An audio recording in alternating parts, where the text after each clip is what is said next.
Latvijas Republikas Saeima laiku pa laikam rīko svinīgus pasākumus, atver durvis jauniešiem vai dažādu profesiju pārstāvjiem un atzīmē nozīmīgus notikumus. Šādiem gadījumiem Saeimas vestibils bieži tiek izmantots dažādām ekspozīcijām, galvenokārt fotoizstādēm. Tad pirms vairākiem gadiem radās ideja organizēt Latvijas senioru dienu arī Saeimā, un arī šai dienai tika ierādīta īpaša vieta tās vestibilā. Mums izdevās tikt pie idejas pilnīgi nejauši, ko mēs šajā izstādē liksim, jo sākotnēji, kas uzreiz asociējas ar pensionāriem. Cimdiņa, zeķītes, prievītes, pērļošana, visādi mazi sīki rokdarbiņi, liksim rokdarbiņus un rādīsim, bet kurš gan to nav redzējis, katram mājās ir vecmāmiņa, kas kaut ko timerē.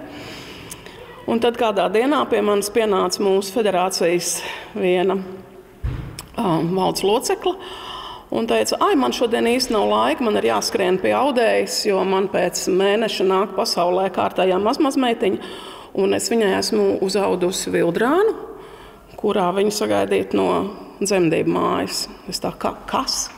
Vildrāna? Kas tas tāds? Un viņa man sāk stāstīt, kad viņa katram savam mazbērniņam uzauž tādu lielu lakatu. Tas ir lakats, kurā savulaik iejausts bērna vārds, viņa dzimtā novada raksturojošās krāsas, spēka zīmes un citas simboliskas vērtības. Šis stāsts īpaši uzrunāja liesmu kalvi, turpināt meklēt Vildrānu stāstus un izveidot ko īpašu. Un tad, kad es sāku runāt ar šīm audējām, dažu laba man saka, man nav ko stāstīt. Un es ar viņu turpinu sarunu, un tajā mirklī, un vienā mirklī es saprotu, kā nav ko stāstīt. Patiesībā tu man esi izstāstījis tik daudz, ka man vienkārši man ir jāraud to klausoties, jo izrādās, ka tieši Vildrānai pateicoties, šis cilvēks ir pievērsies augu valsts pasaulē, iemācījies ar augu valsts krāsot dziju, veidot savu rakstu, savu stāstu un atgriezies pie saknēm, kuras savulaik kara laikā tika nocirstas no viņas starp vecākiem, kuri ir bijuši ļoti izcili audēji un krāsotāji. Izstādes stipri saknēs sākotnēji ir ceļojusi cauri Saeimai, Limbažiem un tagad atrodas Gulbens kultūras centrā, kur tā gaidīs savus nākamos stāstus. Daudzi cilvēki, kur piedzīvojuši sāpīgas atmiņas, piemēram, izsūtījumus uz Sibīriju vai Čekas pagrabus, bieži izvēlas nerunāt par savu pagātni. Tomēr caur Vildrānu stāstiem viņi sāk dalīties, un šīs liecības var kļūt par vērtīgu mantojumu nākamajām paudzēm. Tie ir tik ārkārtīgi kā lai pasaka, tādi trausli, dziļi un pamatīgi stāsti, kur man ir vilainas arī šajā bukletā, kurām ir 150, pat 200 gadi, kas nāk līdzi dzimtām no Pirmā pasaules kara, un kas tik tur nav tīts, un kas tik tur nav slēpies, un kur tik viņas nav dzīvojušas. Un es esmu pilnīgi pārliecināta, ka es nekad neatradīšu divus vienādus stāstus. Izstāde plāno apceļot Latviju un ārvalstis, piedāvājot iespēju aplūkot to arī diasporai. Nākamās pieturvietas varētu būt Madona, Latgalē, Rēzekne vai Daugavpils, Alūksne, pēc tam Vidzeme un vasaras noslēgumā Lielbritānija. Izstāde noslēgsies Kurzemē, iespējams Saldū un Liepājā.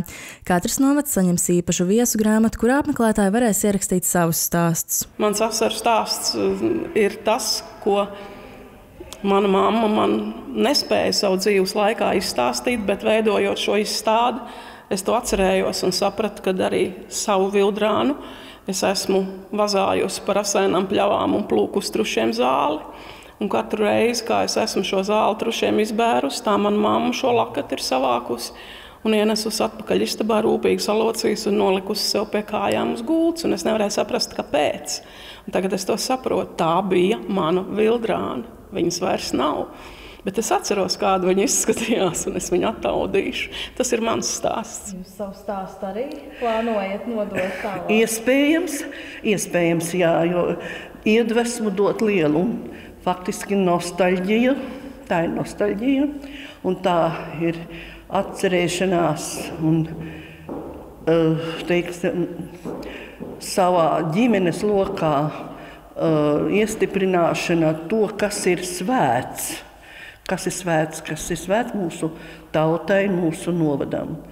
Jo vienalga, vai tā ir Kurzeme, vai Latgale, vai Vidzeme, vai Zemgale, vecie cilvēki ir jāgodā.